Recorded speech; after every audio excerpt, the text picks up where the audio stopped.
तो देखते हैं भारत रत्न की उपाधि की शुरुआत कब हुई भारत में, और सर्वप्रथम इन्हें किन लोगों को दिया गया, किन व्यक्तियों को दिया गया, और किन क्षेत्रों में ये भारत रत्न दिया जाता है।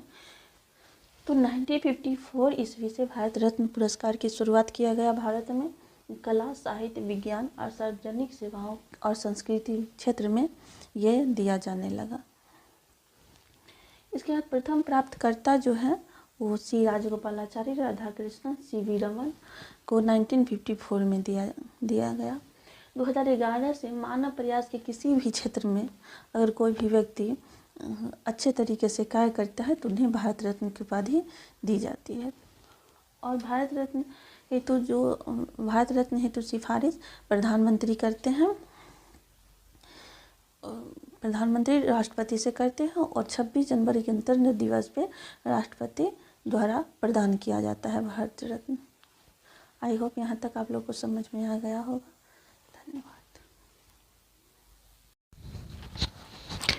गुड मॉर्निंग दोस्तों, आपका इस करंट अफेयर में फिर से आपका स्वागत है। फिलहाल चर्चा में रहा है कर्पूरी ठाकुर, जिनको भारत रत्न की उपाधि मिली है। ये बिहार के जननायक कहे जाते हैं, क्योंकि ये गरीब लोगों के लिए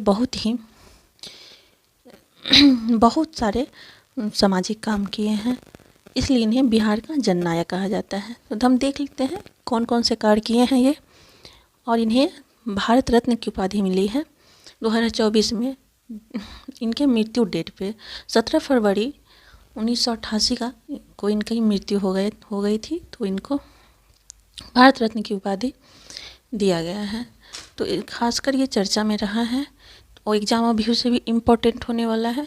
तो अब देखिए इनका जन्म कहाँ हुआ था, तो आपको बता दें इनका जन्म जो हुआ था बिहार में जन्म हुआ था, समस्तीपुर कर्पूरी ग्राम का नाम है। 24 जनवरी 1924 को इनका जन्म हुआ था, और ये स्वतंत्रता सेनानी में भाग लिए थे। और भारत छोड़ो आंदोलन के समय इनको जेल भी जाना पड़ा था। आपको बता दें ये जो कर्पूरी ठाकुर है, इनका जो विधायक काल, ये विधायक बने 1952 में, जब भारत आज़ाद हुआ था उसके बाद ये विधायक बने थे।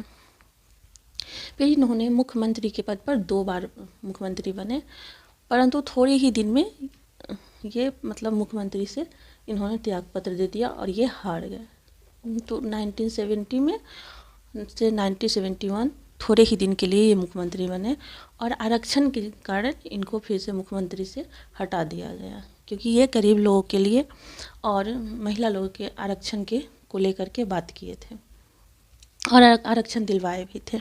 फिर 1977 से 1979 तक ये फिर मुख्यमंत्री बने, कुछ ही सालों के लिए। ये 11वां मुख्यमंत्री, बिहार के 11वां मुख्यमंत्री के रूप में ये कार्य किए। इसके बाद आप देखिए उप मुख्यमंत्री भी ये एक बार बन चुके हैं, और बिहार के शिक्षा मंत्री भी रहे हैं 1967 से 1968 तक। इनका जो महत्वपूर्ण कार्य है वो मैट्रिक की परीक्षा में अंग्रेजी को अनिवार्य रूप से हटाए, क्योंकि पहले था कि इंग्लिश में पास होना ज़रूरी था, लेकिन ये बोले कि अंग्रेजी को अनिवार्य रूप से हम हटा देंगे, क्योंकि अगर इंग्लिश में पास हो या नहीं हो फिर भी बच्चे पास माने जाएंगे। इन्होंने शराबबंदी पर कार्य किया।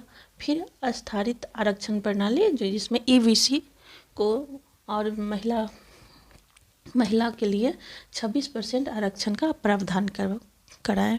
फिर इसलिए इन्हें बिहार का जननायक कहा जाने लगा।